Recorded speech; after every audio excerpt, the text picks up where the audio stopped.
Your mind was not designed for success. Evolution didn't shape the human brain to achieve genius, and certainly not financial freedom. The brain was built for one thing only: survival. It carries millions of years of biological programming, and that programming prioritizes fear, laziness, and the search for the easiest path. That's why so many men and women remain stuck in cycles of mediocrity.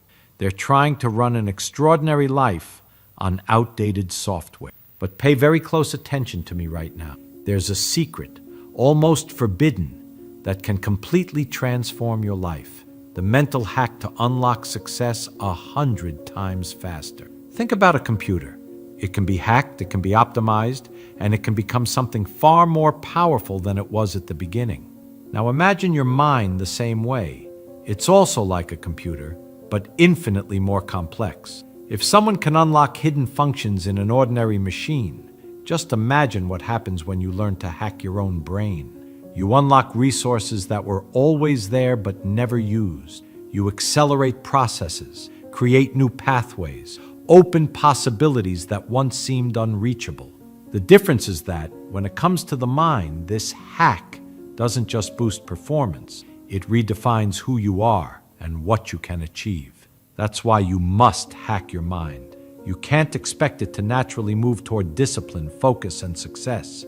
You need to break that primitive pattern and install new instructions that will stimulate and train your brain until it becomes a machine of achievement. What you need to do with your mind is recreate it, to build a new system inside it. And now I ask you, are you ready to reprogram your brain and open the door to a whole new level of life?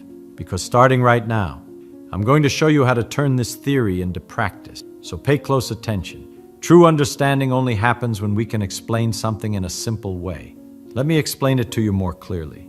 The mind is biological hardware with software installed by genetics, by society, and by your personal history. These programs define what you believe to be possible, but you don't have to accept that code as final. You can question it, rewrite it, install new lines of command. When you decide to read every day, when you force yourself to study what others avoid, when you choose to face emotions instead of running from them, you're literally writing new code inside your brain. But listen carefully. You can't hack something without inserting an intruder. In machines, that intruder might be a script, a patch that forces the system to work differently. But in your mind, the intruder is pain, the discomfort of acting against your natural impulse, the effort of doing something your body and your habits reject. It's waking up early when your body wants to sleep. It's pushing yourself to study when your brain craves distraction. That intruder, the pain of unnatural effort, is the first step to rewriting your mental code. Inside this method, the first thing to understand is that nothing unnatural for your mind will ever exist without pain. If you want to take your mind towards success, you must accept pain as part of the process, not as a sign of failure. Accepting doesn't mean liking it. It means recognizing that discomfort is the fuel of transformation. So first, give pain a name. Don't run from it. Identify it. Is it fatigue? Is it fear? Is it boredom? When you name the enemy, it loses part of its power over you. Then, reduce the barrier. Instead of waiting to have the energy to read an entire book, start with 5 minutes. Instead of promising to change your whole life at once, take one small but firm step. The brain learns in small doses. And realize this, your mind also has an antivirus constantly running, trying to protect you. These are the beliefs you've collected, the patterns you've learned since childhood, the habits that became automatic. That antivirus acts to block any change because it was designed to keep you in the same place. It doesn't understand that you want to prosper. It only understands that change means risk. That's why when you try to install a new mental program, the inner antivirus starts screaming, "This isn't you. This won't work. Why even try?" But this is exactly where the hack comes in. Every time you face that block, every time you push through, you're showing the system that the new code is valid. And the more you reinforce it, the weaker the antivirus becomes. And here's the most powerful part. You can reprogram the antivirus itself. When you begin to associate pain with the old pattern and pleasure with the new, the system itself starts protecting the path it once rejected. That's how you transform limiting beliefs into liberating ones. That's how your mind stops being a prison and becomes your ally. But guess what? This process requires pain. And if there's pain, that's a good sign. It means the hack is working. And this is the line that separates those who win from those who quit. The weak interpret pain as proof that they weren't born for this. The strong understand pain as the entry ticket to a new level of life. They know that every difficult emotion is just a code waiting to be rewritten. Imagine this. You feel fear. But what is fear if not primitive programming to protect you from danger? When you confront that fear, you show your system it doesn't need to react with panic, but with focus. You teach it. Every emotion the world labels as bad carries a hidden benefit if you know how to use it the right way. There's no such thing as a useless emotion. What exists is energy that hasn't been directed properly. And here's the secret. The anxiety that once paralyzed you can turn into adrenaline to make you act faster. It prepares you for the future. Have you noticed that when you're stressed, you become more focused? Stress sharpens attention and priorities. It sharpens your focus. In small doses, it forces you to cut the noise, see what truly matters, and act. Use this. When you feel pressure, make a strict list of 3 things that generate immediate results. Stress will push you toward those tasks. You just need to direct it. Anger is raw power. It gives you strength and courage to break through barriers. Channel anger into disciplined work, short sets of heavy tasks, 25-minute sprints, physical training. Well-directed anger becomes focus and productivity. Fear, so often condemned, is actually a powerful radar. It shows you where the risks are, and if you face it with courage, fear becomes a guide. It doesn't have to freeze you. It can teach you to prepare, to sharpen your skills, and to step onto the field more competent. Even sadness has a role. It slows you down, pushes you to reflect, forces you to look within. That painful dive can produce clarity, learning, maturity. Sadness can be a turning point if you turn it into a lesson. That's the real hack. Realizing that nothing in you is wasted. Every emotion, used the right way, is a piece of code ready to be executed in favor of your success. So here's a practical guide to start hacking your mind.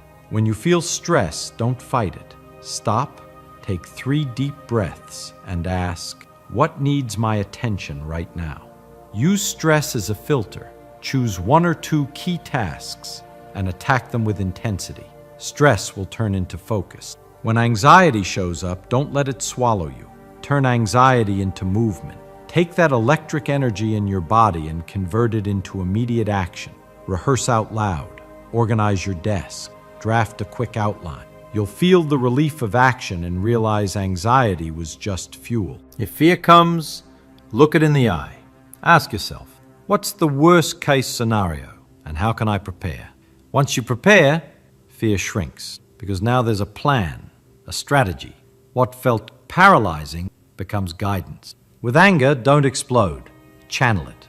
Use it to work harder, train stronger, create with sharper focus. Think, every drop of anger can be converted into creative power if you choose the right target. In sadness, instead of drowning, treat it as an invitation to reflect. Write. Question yourself. Pull clarity out of pain. Many of the greatest works and ideas were born in moments of sadness because that's when the mind turns inward and finds meaning. When guilt or shame hit, don't run. Own it. Learn. Correct. Use them as a compass to realign your behavior and build a more integral, respected version of yourself. The secret is simple. Name the emotion, accept the pain, convert it into action. That's how you hack the brain.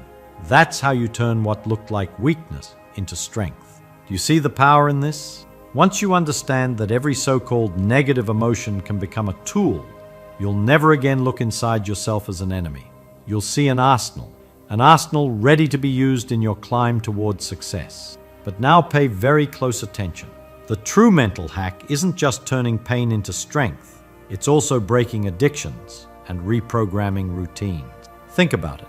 Every bad habit you have, procrastinating, infinite scrolling, eating what harms your body, postponing what must be done, is like a virus installed in your system. It runs automatically without you noticing, sabotaging your performance. And here's the hard truth. You never actually lose a habit. You only replace it. If you don't install a new program, the old one keeps running. So how do you do this? Pay attention. Step 1. Identify the trigger. Every addiction has a starting point. It might be boredom, it might be stress, it might simply be the sight of your phone in front of you. Name that trigger. Once you see the starting point, you've already begun to defuse the bomb. Step 2. Flip the routine. When you feel the urge to procrastinate, don't fight the emptiness. Fill it with a minimum action. If you were about to scroll endlessly, open a book for 5 minutes instead. This substitute habit is the hack that tricks the system, turning sabotage into progress. Step 3. Install the right rewards. Your brain loves dopamine, and that's why addiction sticks so hard. So create pleasure in the new habit. Celebrate waking up early with an energizing cold shower. Pair reading with a special cup of coffee. Give yourself small rewards when you hit a goal. You're training the system to love what it once rejected. And here's the final key: consistency. Nobody becomes a genius overnight. But when you repeat for 30, 60, 90 days, what once felt like effort becomes automatic. The habit of procrastination gives way to the habit of action.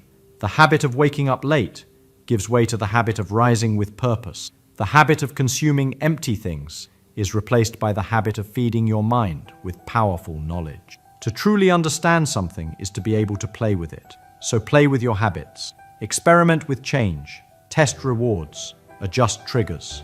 That's how you hack the system. Now I ask you, are you ready to break into the programming that's been holding you back and install the most powerful version of yourself? So now I want you to do something. Write in the comments which habit you're going to hack first. It might be waking up early, stopping procrastination, reading every day, or mastering your emotions. Declare it publicly, because when you write it down, you're programming your brain to act. And if this video opened your eyes, if it made you think in a different way, hit the like button right now. That's the signal you send to the algorithm and to yourself that you're committed to growth. Subscribe to the channel and turn on notifications if you want to keep receiving secrets, techniques, and powerful hacks to transform your mind and your life. Because I promise you, this is just the beginning of a journey that can completely reprogram your destiny. Hack your mind, rewrite your story, and claim everything you deserve. When someone says they need to be more productive, what they usually mean is that they've lost control of their own attention. The real problem is never productivity. The real problem is cognitive indiscipline, the inability to decide what truly deserves mental energy. An undisciplined mind confuses movement with progress. It acts before understanding, collects endless tasks, reacts to every stimulus, and calls that work. But work without direction isn't productivity, it's noise. And the more noise there is, the less clarity you have. In neuroscience, this is known as cognitive hyperactivity, a brain processing more information than it can organize. The result is exhaustion, and ironically, a deep sense of unproductivity. Discipline, in contrast, is a form of mental engineering. It's the deliberate act of limiting what enters your mind so you can preserve your ability to think. To be disciplined is to choose focus before action, and every choice is also an exclusion. Saying yes to one thing means saying no to everything else. A disciplined brain works like a filter. It cuts out useless input, prioritizes the essential, and saves neural energy. That's not a metaphor, that's physiology. The prefrontal cortex, the part of your brain responsible for focus and decision-making, consumes enormous energy.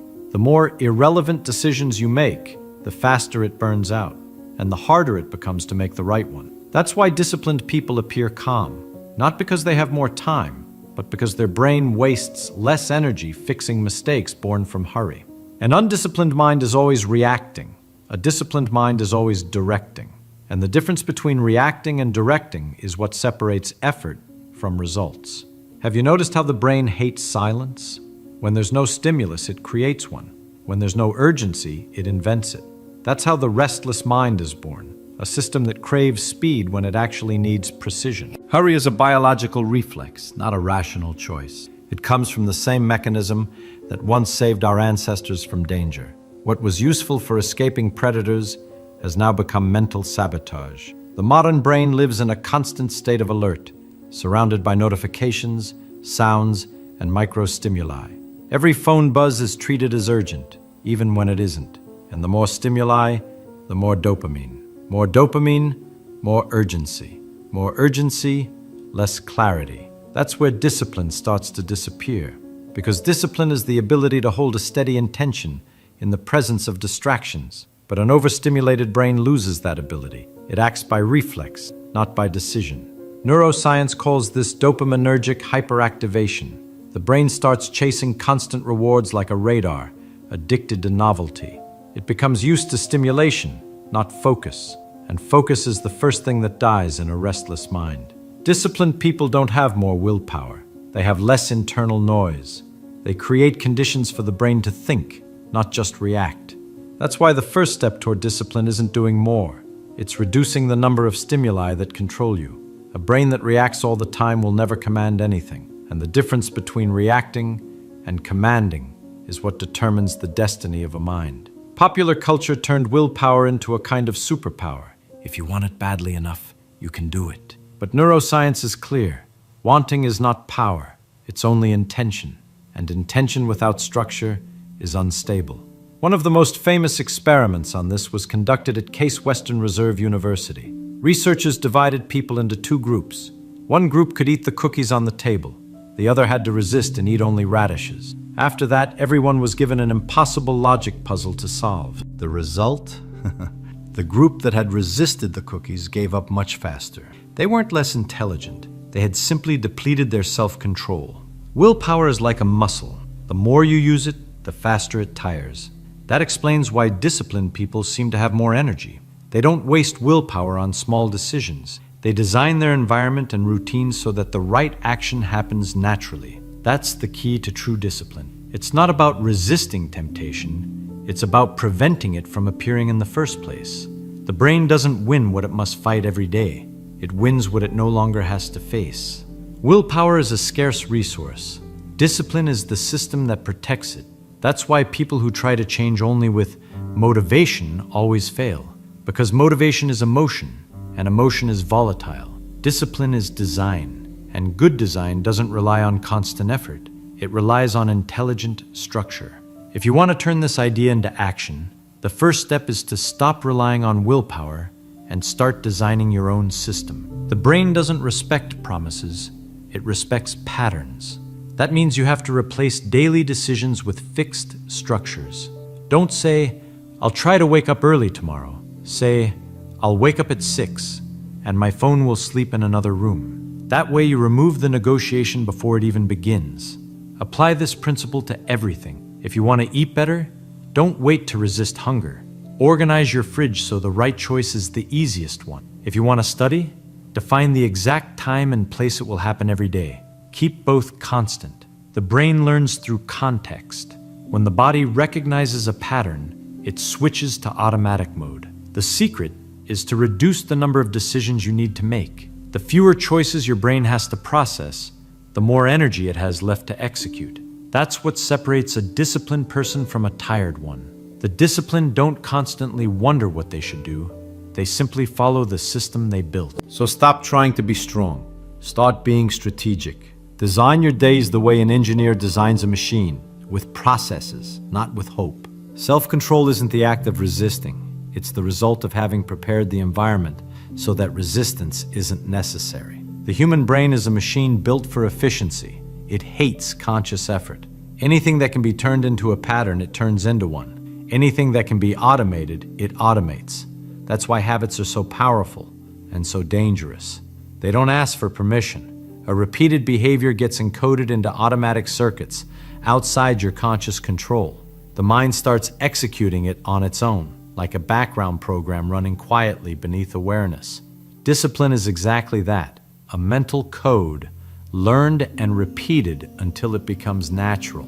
Disciplined people don't wake up every day fighting laziness. They wake up and execute because disciplined behavior has already become part of their neural identity. Science calls this implicit learning, the type of learning that happens without you realizing it. Each repetition strengthens a neural pathway. Each pathway grows stronger with use, and the stronger the circuit, the less effort it takes to repeat it. But here's a crucial detail. The brain doesn't judge whether a habit is good or bad. It only understands that something has been repeated. A disciplined mind doesn't depend on willpower. It depends on structure, repeated and consistent. Once you understand that, you realize that discipline isn't an emotional state. It's an algorithm. Every thought, every choice, every moment of resistance costs energy. The brain makes up only 2% of your body, but it consumes up to 20% of all available energy. And the area that burns the most is the prefrontal cortex, the region responsible for decision, focus, and control. When you feel tired without having done anything physical, that's your prefrontal cortex burning out.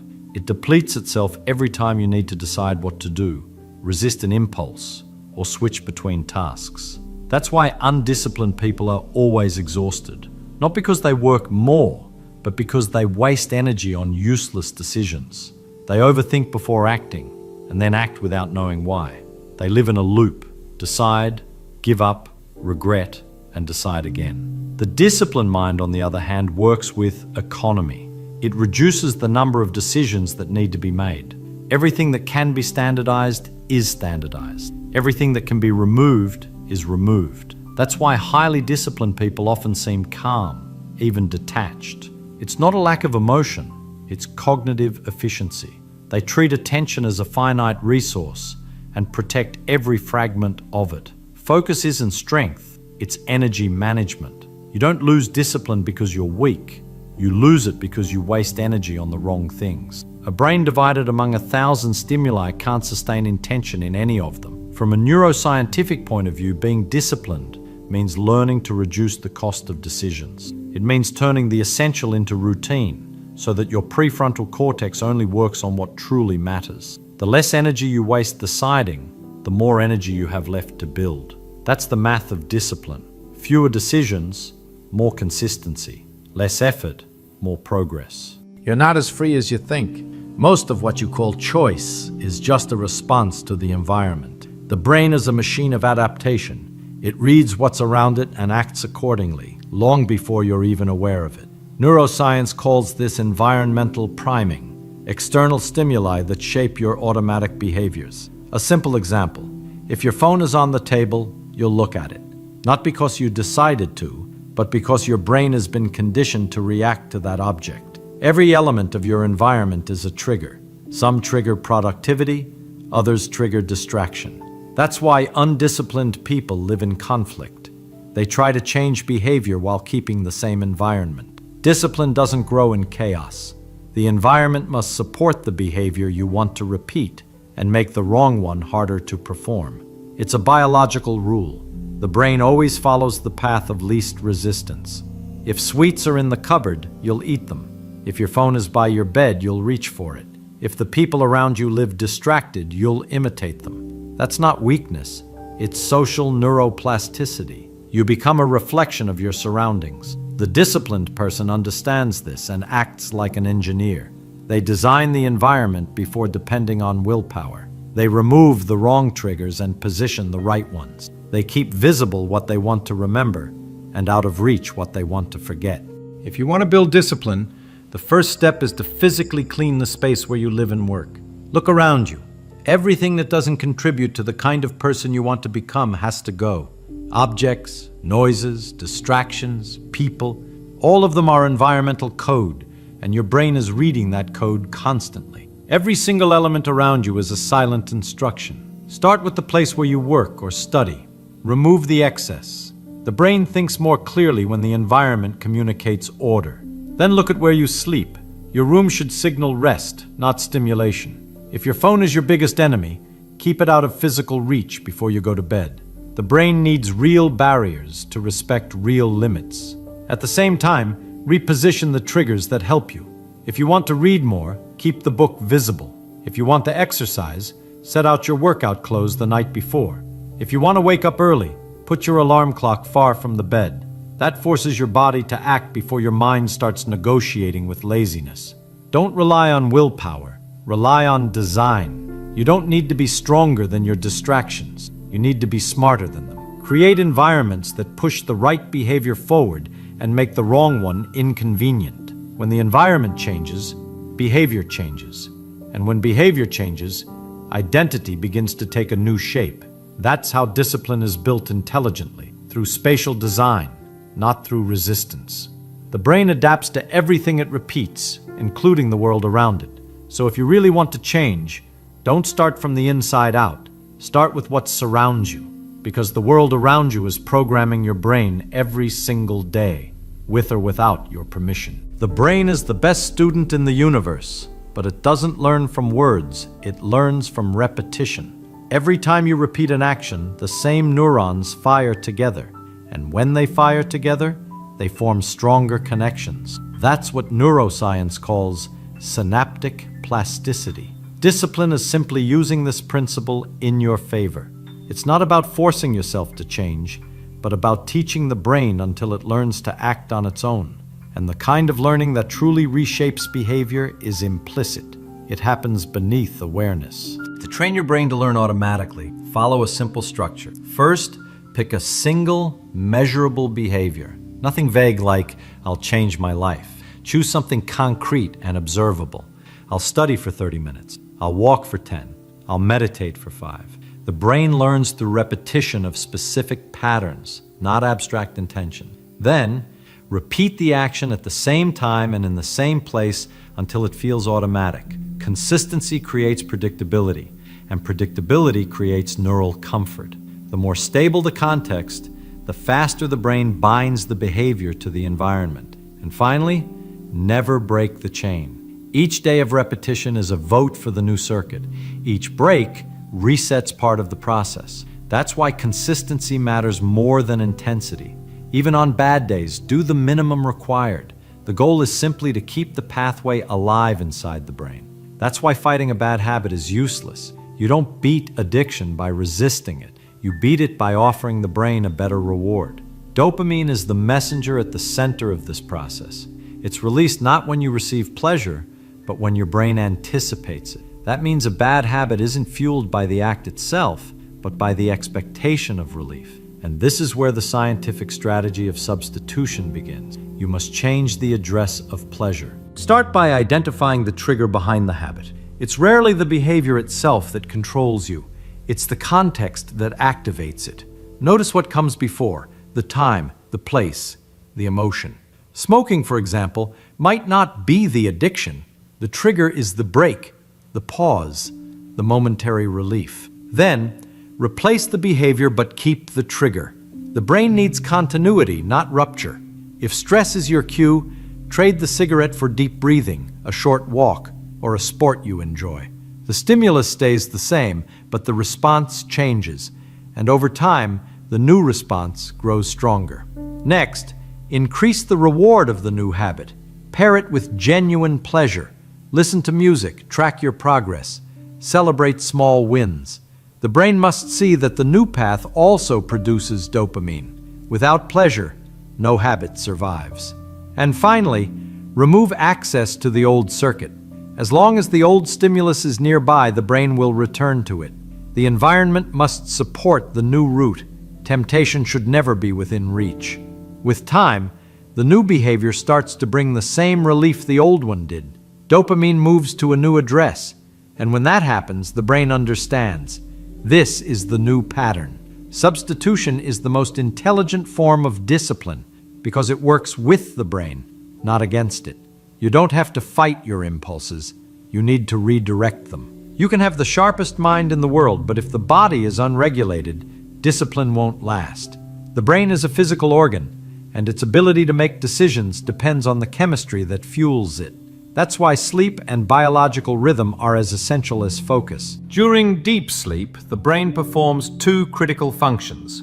It consolidates recent learning and habits, and it restores the prefrontal cortex, the center of self-control. Sleeping poorly is like starting the day with the handbrake on. You can still move, but every decision takes twice the effort. That's why tired people are more impulsive. An exhausted brain seeks fast rewards. Discipline begins with the circadian rhythm. The brain operates in roughly 24-hour cycles, what we call the circadian rhythm. Within that rhythm, hormones like melatonin, cortisol, and dopamine rise and fall naturally, defining periods of energy, focus, and rest. Ignoring that rhythm is like trying to swim against the current. Going to bed late, waking up to alarms, and drowning yourself in coffee is the perfect recipe for a restless, unstable mind. You can master your thoughts, control your impulses, and still fail to be disciplined if you ignore the biological clock that governs everything inside you. Discipline isn't only a mental act, it's physiological. The brain, focus, and willpower all follow the rhythm of the body, and when that rhythm breaks, the mind becomes unstable and vulnerable to distraction. Sleep is the first pillar of this structure. During deep rest, the brain maintains the circuits that help you decide and resist. It clears chemical waste, reorganizes information, and reactivates the neural connections linked to memory and self-control. Sleeping too little is like trying to think with loose wires. You can still reason, but the system keeps short-circuiting. Impulsivity rises, focus fades, and willpower drains faster. The body operates in cycles called circadian rhythms, roughly 24-hour variations that regulate everything: mood, energy, concentration, and hormone release. When you sleep and wake at random hours, you force the brain to recalibrate the system every single day. That steals energy and destroys consistency. Disciplined people don't control time. They align with it. That's how they sustain stable energy, while the rest of the world swings between euphoria and exhaustion. If you want to train your brain for discipline, start with the body. Set a fixed bedtime, ideally before 11 p.m. That's when your body activates its natural restoration processes. Wake up close to sunrise. Natural light signals the brain that a new cycle has begun, balancing cortisol and dopamine. Before bed, eliminate artificial stimuli. Screams trick the brain into believing it's still daytime, blocking the release of melatonin, the hormone that prepares you for rest. Dim the lights, slow the pace, and repeat this every night. With time, your brain will recognize the pattern and fall asleep on its own, without struggle. Discipline is born from predictability, and sleep is the ultimate training in predictability. Sleeping well isn't indulgence, it's strategy. It's the moment when the brain rebuilds itself for the next day. A rested body decides better, resists more, and thinks clearly. The undisciplined try to control the mind without tending to the body. The disciplined understand that body and mind are one system, and that rest is a structural part of the order that keeps everything standing. Every human behavior is driven by a reason, but most people never bother to find theirs. They say they want to change, but they don't know what they're chasing or what they're running from.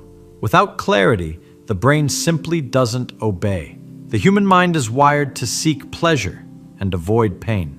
Those two poles form the most primitive and most powerful motivational system that exists. And it's precisely this system that governs discipline. When the reason is weak, the brain chooses immediate pleasure. When the reason is strong, it endures discomfort. Discipline, therefore, doesn't come from strength. It comes from emotional clarity. If you don't know what's at stake, your mind will give up the moment pain appears. To uncover your true why, use a simple but profound method. Ask yourself why 5 times. Each answer pushes you one level deeper toward the truth. You might start with something superficial like, I want to wake up early. But as you keep asking, you reveal the real motive beneath it. I want to wake up early. Why? Because I want more time. Why? Because I want to work on my personal goals. Why? Because I want to change my life. Why? Because I can't stand the feeling of wasting my potential. It's at that final layer that the brain understands. It must feel the emotional consequence of what you want or what you fear losing. Motivation doesn't live on the surface. It lives in meaning. But there's an important detail. The right reason isn't purely positive. The mind also needs a negative reason, something to escape from. Pain is a powerful fuel when consciously directed. Think about what will happen if nothing changes. What will your life, your body, your mind look like 5 years from now? Visualize it vividly. The brain responds to anticipated pain with the same urgency as real danger. A strong why is always dual, something to move toward and something to move away from. That tension creates direction. When you know where you're going and what you refuse to return to, discipline stops being a struggle. It becomes self-preservation. You don't maintain a habit because you're strong. You maintain it because you've understood the cost of quitting. The brain obeys the most emotionally real reason, and when the reason is true, the behavior becomes inevitable. Human beings act according to who they believe they are, not what they say they want. The brain doesn't execute intentions, it executes identities. Every time you say that's just how I am, you're writing a line of code inside your mind, and the body follows that code without question. That's why true discipline begins the moment you stop seeing yourself as someone trying to change and start seeing yourself as someone who is disciplined. Your internal language is the interface of your brain. It shapes behavior long before action ever takes place. When a person says, "I'm trying to be organized," the brain hears, "I'm not there yet." But when they say, "I am an organized person," the brain interprets that as a command for coherence. The mind begins searching for behaviors that confirm that identity. Neuroscience calls this cognitive dissonance, the discomfort of acting against what we believe ourselves to be, and it's exactly that discomfort that stabilizes the new behavior. With each repetition, the brain reinforces the cycle. Action, arrow, coherence, arrow, identity, arrow, new action. Over time, behavior stops being a decision and becomes a natural expression of who you are. But there's a subtle difference between those who change and those who only talk about it. Identity isn't created by affirmations alone. It's built through concrete evidence. The brain believes what it sees you do. Every small, consistent act is a vote for the new self. It's not about doing more. It's about doing enough for the brain to recognize that the new pattern is real. Want to change your identity? Then act as if you already are the person you wish to become. Even if it feels forced at first, your brain is watching and learning. It needs consistent signals, and when it receives them, it rewrites the code. You can rewrite who you are, one action at a time. Every morning you wake up at the time you chose, the brain records, "I am someone who keeps my promises." Every time you choose focus over distraction, it writes, "I am someone who controls my impulses." These micro-evidences build a new architecture, and disciplined behavior begins to emerge automatically. A disciplined mind is, in truth, a coherent mind. It doesn't struggle to do what's right. It simply no longer knows how to do what's wrong, because the wrong no longer fits who it has become. Discipline isn't a talent, it's a construction. And every construction begins with an act of awareness. You now understand that the brain isn't your enemy, it's your laboratory. What you repeat, it records. What you observe, it reinforces. And what you ignore, it erases. The mind is not a prison, it's a learning machine waiting for clear commands. But here's a truth few are willing to face. No one will save you from indiscipline. No mentor, book, or technique can replace the moment you finally decide to act. Transformation is solitary, because the brain only changes when you force it to, through repetition of the right behavior, even without motivation, even without desire. That's where real strength is born. You no longer need to believe that discipline is suffering. It's simply the natural consequence of a well-trained system, a well-cared-for brain, a body in rhythm, a clear purpose, and a coherent identity. That's all it takes for the right behavior to become inevitable. Discipline isn't about doing more. It's about doing what matters consistently until what matters becomes instinct. Now I want you to do something. Pause for a moment and write in the comments, "I am becoming disciplined." That simple sentence is a milestone. When you write it, your brain understands that the decision is real, and real decisions create new neural connections. It's the first command of the new identity you're programming right now.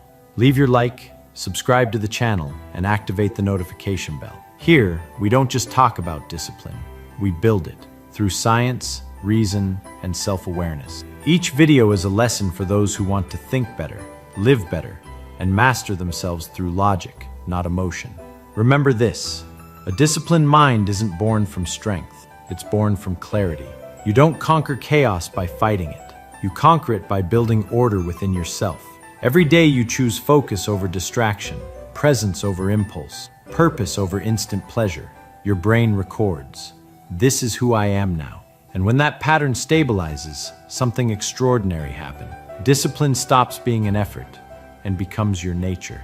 Because the true power is not in controlling the world, but in controlling yourself. About 1 in 9 people over the age of 65 will be diagnosed with some form of dementia, and that number jumps to nearly 1 in 3 after 85.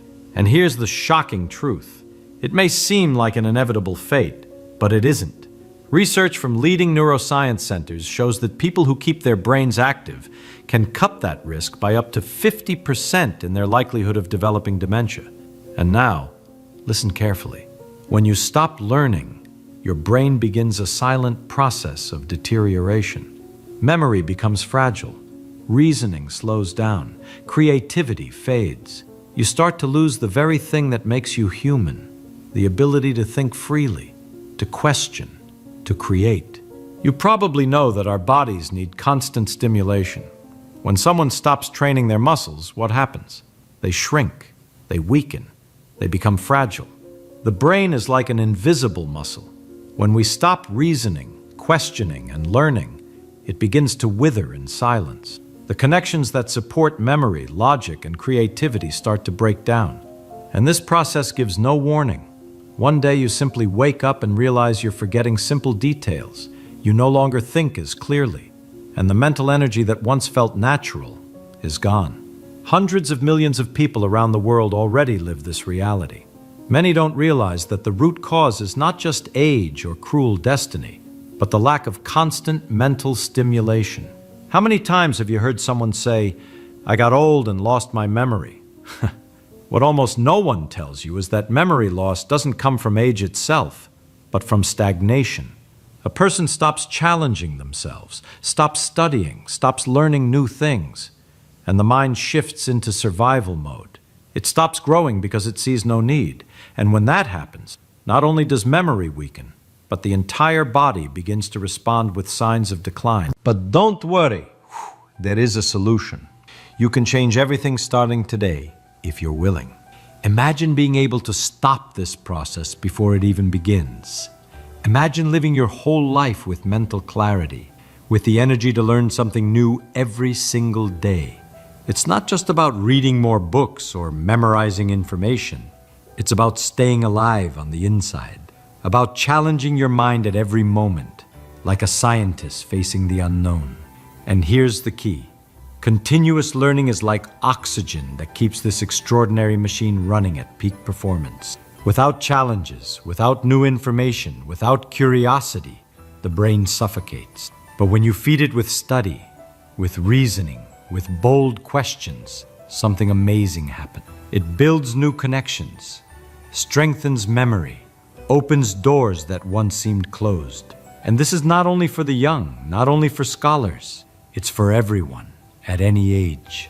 Imagine living your entire life with mental clarity. This is not just about reading more books. It's about staying alive on the inside. It's about constantly challenging yourself, acting like a scientist before the unknown, and keeping the flame of curiosity alive. Because if you stop learning, your brain gets sick. Now that you understand the danger of letting your brain sit idle, the inevitable question arises. What can you do to keep it from wasting away? The answer is clear. You have to keep it moving. And I'm not just talking about crossword puzzles or memorizing numbers. I'm talking about a lifetime of challenges, of new experiences, of insatiable curiosity. Every time you learn something new, every time you push your mind to wrestle with a different concept, it responds by creating new connections, strengthening old ones, and opening pathways that didn't exist before. It's as if you were expanding an invisible map inside your head. Every new word, every idea, every calculation, every reflection is a brick added to that mental construction. And here's the secret. No matter your age, the brain can always be trained. Think with me. An older person who decides to learn a new language challenges their mind just like a young student would. They're not just memorizing words or phrases, they're expanding circuits, forcing the brain to build new connections, exercising memory, attention, and even creativity. Each word learned is like a weight lifted in the gym of the mind, and science has already shown this effort drastically reduces the chance of developing dementia. Now picture another scene. A man of the same age, but who decided to stop. He repeats the same routine every day, never reads anything new, never challenges himself to understand something different. His brain conserves energy, settles, begins to shut down connections that are no longer used. It's like a muscle that weakens until it has no strength left. In a short time, memory lapses appear, reasoning slows down, and what could have been prevented turns into destiny. That's why we can never stop. Studying, reading, talking with people who think differently, learning music, writing, daring to take on new intellectual challenges. All of this works like a vaccine for the brain. It's the invisible shield against forgetting. Now pay close attention to me because I have a challenge for you. I want you to pick, in your head, one number between 0 and 10. Got it? Now pick another number, between 11 and 20. Hold those two numbers firmly in your mind. Now, without paper, without a calculator, only with the power of your reasoning, multiply them together. Take a deep breath, think slowly, do the math in your head. It may seem simple, but this small exercise is already activating connections you often leave dormant. If you went with 8 and 19, may the universe help you. I sure won't. And here's the most important part. Write the result of that multiplication in the comments. Leave it there. That will show not only that you listened, but that you acted, that you're not just a spectator, but an active participant in strengthening your own mind. The more you exercise your mind, the more protected you become. And here's the point I want you to remember. It's not about age, it's about attitude. The brain of an older person who keeps learning stays younger than that of a younger adult who stopped challenging themselves. Whoever keeps curiosity alive, whoever never stops seeking knowledge, not only protects memory, but also gains vitality for an entire lifetime. Now listen carefully. You need a practical guide that will keep you disciplined even when motivation disappears. Because the truth is simple. Motivation is like the wind, it comes and goes. What sustains you is habit, routine, the conscious choice not to stop. Pay close attention now because I'm going to give you powerful techniques to train your mind every single day. First, choose something you enjoy, but that also demands effort. It could be learning a language, playing guitar, solving chess problems, writing stories, painting, or even studying mathematics. The secret is to unite pleasure and challenge. What entertains you keeps you consistent. What challenges you expands your mind. And once you've learned, start teaching. Yes, teaching. Because teaching is the key that accelerates learning, deepens understanding, and turns information into wisdom. When you explain something to another person, your brain has to organize ideas, simplify complex concepts, and find examples that make sense. This process not only locks memory in place, but multiplies the strength of neural connections. It's as if by teaching, you etched knowledge into a deeper layer of your mind. And here's the most amazing part. You don't need a classroom for this. You can teach your grandchildren, nieces, nephews, friends, anyone. You can even teach yourself. Yes, talk out loud in the car, in the bathroom, in front of the mirror. Imagine you're explaining to an invisible audience. Every time you put yourself in this role, your mind grows stronger. Science has already shown that the brain learns in stages. First, when you receive information, then when you practice. But the peak comes when you teach. That's when your mind realizes what it truly knows and what it still needs to learn. Now imagine the impact this could have on your life. You read a book and then explain it to someone. You learn a new word in another language and teach it to your grandchild. You study a complex idea and then summarize it out loud, as if you were giving a lecture. This habit turns knowledge into mastery. And here's the final key.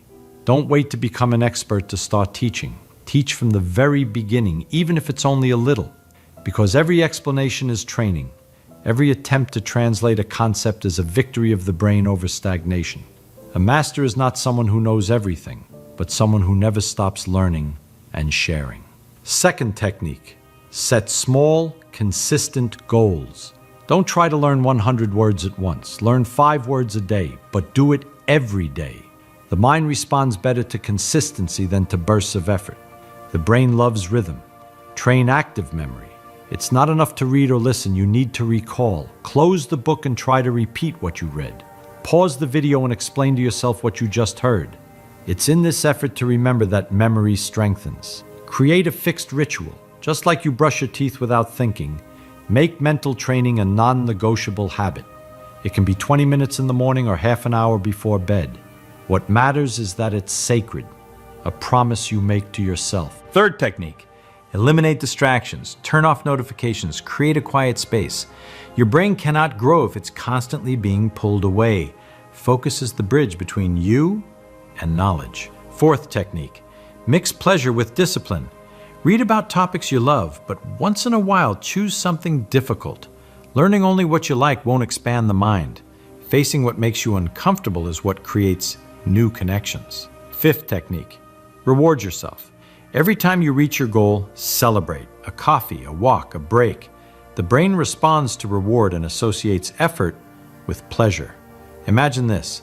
If you dedicate just 20 minutes a day to this process, in 1 year, you'll have invested more than 120 hours in training your mind.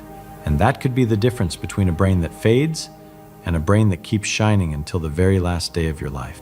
Discipline is the key. Don't wait for motivation. Expect results. Every day you keep the habit alive, you are building an invisible fortress that protects your memory, your identity, and your freedom. So starting today, make it a ritual.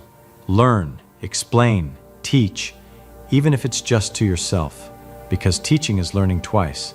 And that's the path to keeping your mind alive, strong, and luminous until the final second of your life.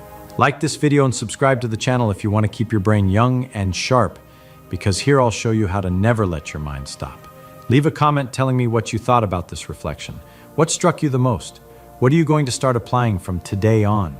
Remember, every comment is one more step in this mental training, because learning alone is powerful, but learning in community, sharing ideas, is even more transformative. So comment, like, subscribe, turn on the bell, and never let your brain stop. Successful people think differently because they're not worried about other people's judgment. While the world criticizes, they create.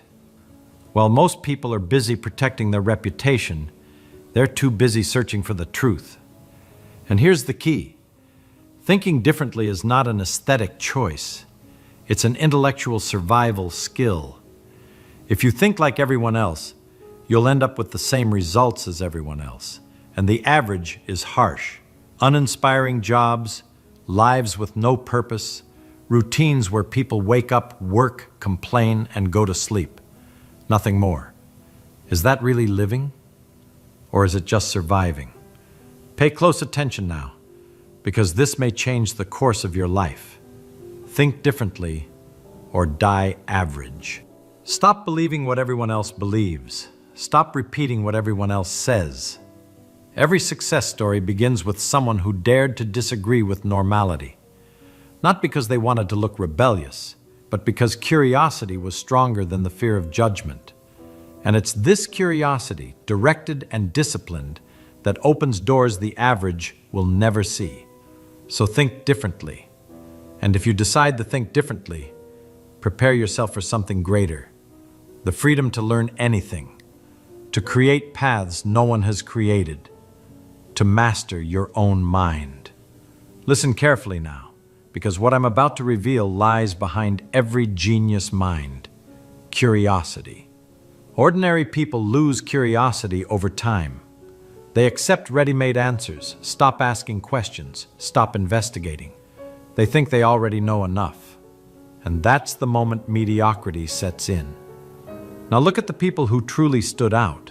Scientists, entrepreneurs, creative leaders. They all had one thing in common. They never stopped asking questions. Even if they didn't understand something, they would ask again and again and again until the answer finally made sense in their mind. This is the first step to thinking differently. Many people are embarrassed to raise their hand and say, "I don't understand," afraid of being criticized. In a classroom, The student who asks too many questions is easily labeled as stupid. But the truth is exactly the opposite. The one who asks questions is one step ahead. The one who questions shows the courage to learn. That's why, if you want to start thinking differently, begin with the simple act of admitting your doubt. The courage to ask is the mark of someone who refuses to remain ordinary. Now pay attention to me because I'll show you how to truly think differently. Thinking differently is a daily exercise in intellectual freedom. The first step is to do what you love. When you work or study something that sparks passion, your energy multiplies. Normal is waking up tired because you spend energy on activities that don't inspire you. Different is waking up hungry for life because you're investing your time in what makes sense. Ask yourself, if nobody judged me, what would I choose to learn, to create, or to build? That answer points to your true path. Second, protect your mental independence. That means not letting other people's opinions become the filter for what you think or do. Most people fear being criticized, fear being called strange. But remember, everyone who changed the world was ridiculed before they were applauded. Thinking differently always bothers people because it exposes the mediocrity of those who follow the herd. Third, feed your curiosity without fear. Ask, test, explore. That's the fuel of innovation. Don't accept anything just because everyone does it this way. Ask yourself, is there another way? The simple act of questioning already puts you on another level. Fourth, simplify your life to free up energy for the essential. Those who think like everyone else get lost in excess. Those who think differently focus on what matters. If you're exhausted, it's hard to have the clarity to think in a new way. Energy is born from being aligned with purpose, eliminating the unnecessary, and putting strength into what truly moves your life. Pay close attention now, because what I'm about to tell you is one of the mind's biggest prisons, the fear of being different. Most people don't live their own ideas. They live other people's ideas. They're shaped by the opinions of family, friends, society, the media.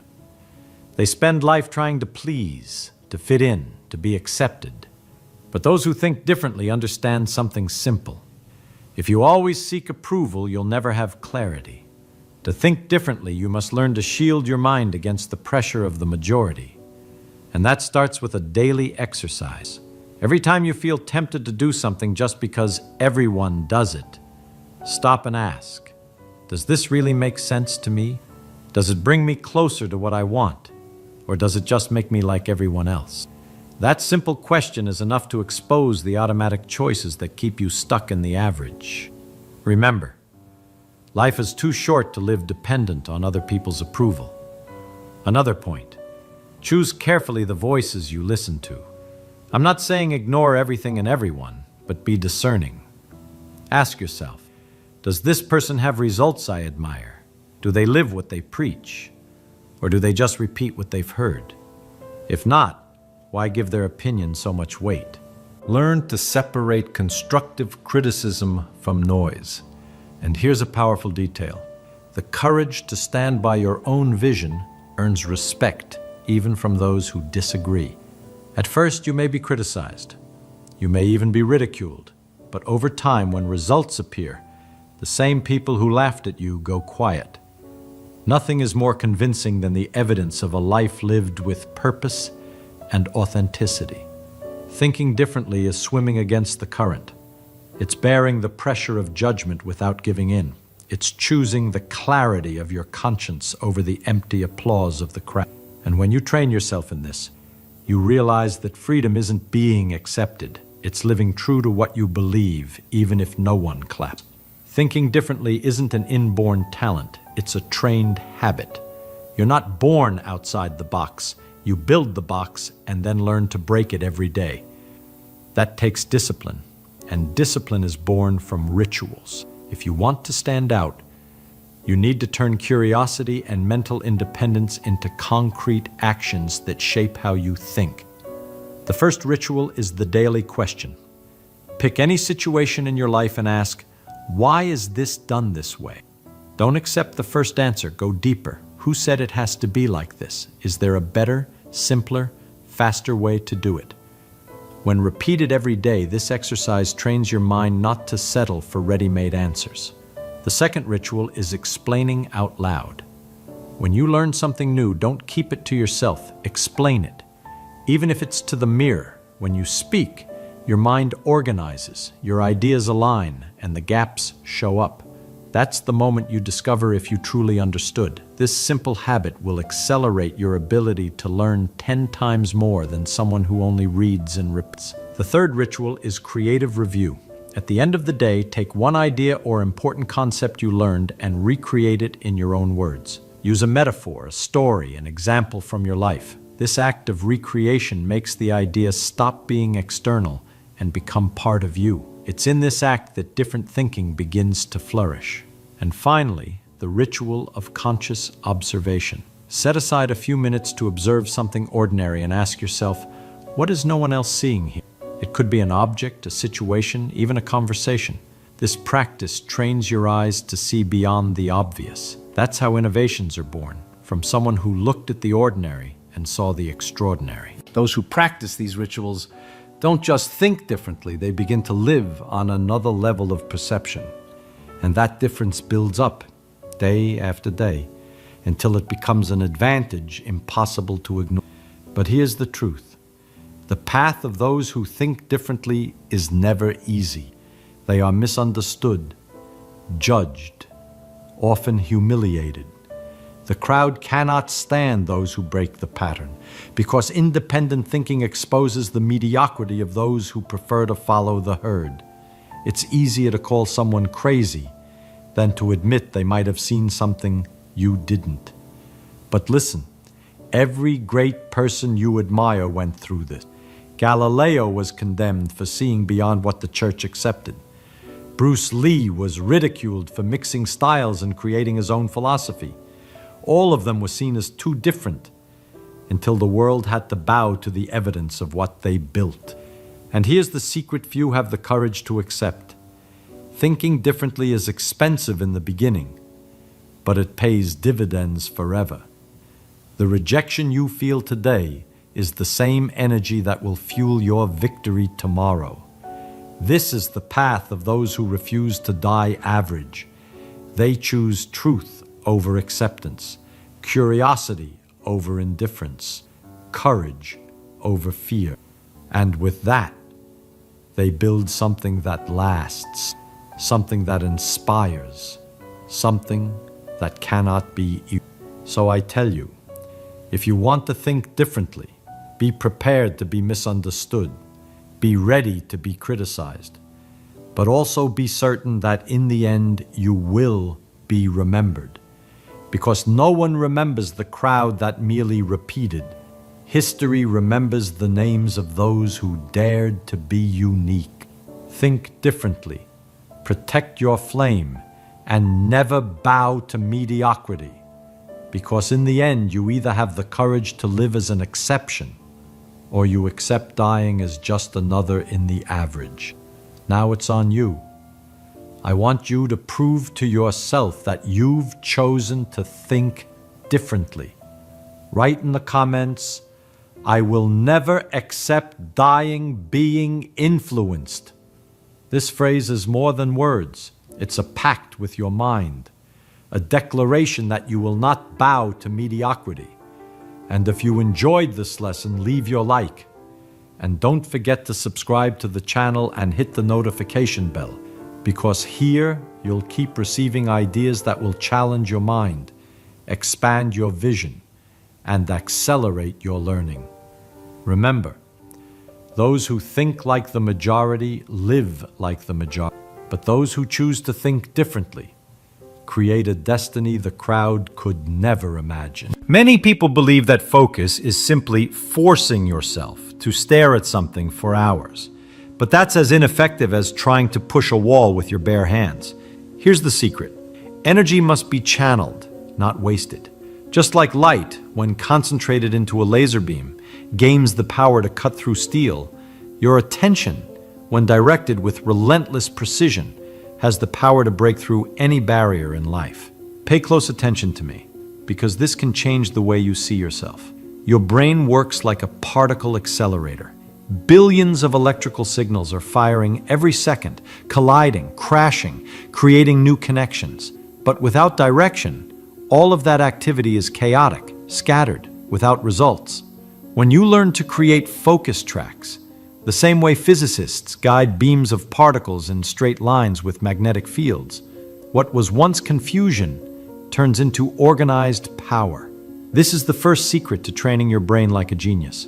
It's not about thinking of everything. It's about thinking of one thing with such intensity that the world around you disappears. And here is where discipline comes in. Don't confuse discipline with suffering. Discipline is, in fact, the art of simplification. If you can't explain something in a simple way, it means you haven't understood it. The same applies to your life. If what you're doing feels too complicated, it's because you haven't yet found the clarity that generates true focus. So here's the first exercise I want you to do. Choose one goal, just one, and write it down in a single sentence. Simple, clear, and direct. If you can't summarize it, then you don't yet understand what you truly want. Now, take a deep breath and reflect. How many years have you lost trying to embrace everything, when in reality the secret was to reduce? Think of Newton. Think of Einstein.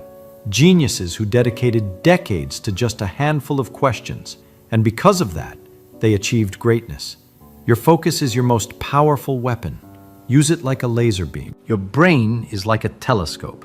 If you point it at nothing, you'll see only darkness, but if you adjust the lens and choose a single star, suddenly the entire universe begins to reveal itself. Focus is exactly that, the ability to eliminate the noise so you can see what truly matters. But here's the real question. How do you develop greater focus? Pay attention, because here's the truth almost no one dares to say. Focus is not something you find, it's something you train, exactly like a muscle. No one is born with unshakable discipline, but anyone can build it. Think of the physicist who spends hours adjusting an experiment. Every tiny adjustment is a victory against distraction. The same applies to you. Want more focus? Create environments where distraction has no place. Remove the excess. Eliminate notifications. Write down exactly what you'll do in the next hour and do only that. Does it sound simple? It is simple, but that's precisely why it works. If you can't create an environment that favors focus, then you don't yet understand your own mind. Training focus is training your mind to choose, and every choice is an act of power. Don't fool yourself. Every time you give in to distraction, you're strengthening the muscle of weakness. Every time you say no to an interruption, you're strengthening the muscle of focus. And here's a practical exercise for you. Every single day, set aside 30 minutes to concentrate on just one task without interruptions. If your mind starts to wander, bring it back, no matter how many times it happens. This is exactly like training physical endurance. At first, it hurts, but then you realize that pain transforms into strength. In just a few weeks, you'll have developed the ability to dive deeply into anything you choose. Remember this: the brain is plastic. It molds itself according to how you use it. If you feed it distraction, it becomes scattered. If you feed it focus, it sharpens like a blade. The choice is in your hands. And now let me tell you something that might sting a little. If you quit just because someone laughed at you, it means you haven't yet understood what inner strength really is. If you stop because you feel tired, it means you still haven't realized that the body can always go further when the mind commands. Focus doesn't grow in times of comfort. It's born when you face pain, sacrifice, and still choose to keep going. That's how steel is made, through fire. Here's a powerful habit for you. Before going to sleep, write down in a notebook, what did I do today that brought me closer to my goal? What distracted me? What could I have done better? This simple act, repeated every day, creates a vigilant mind. It's like a scientist reviewing every detail of an experiment until nothing escapes. Do this for just a few weeks and you will no longer be the same person. The regret of not having lived up to your potential is infinitely heavier than the pain of discipline. The pain of waking up early, of studying when you don't feel like it, of pushing forward when nobody believes in you. That pain is temporary, but the regret of not giving your all is eternal. So make a pact with yourself now. Train your mind like a genius. Become unbreakable. Now imagine this. You're facing a difficult problem, one of those that feels impossible. Most people give up because they see the challenge as torture. But a genius looks at that same problem as if it were a game. That's exactly how great minds transform physics into something fascinating. Physicists don't study out of obligation. They play with concepts. They sketch. They create funny metaphors. And that's why they're able to go so deep.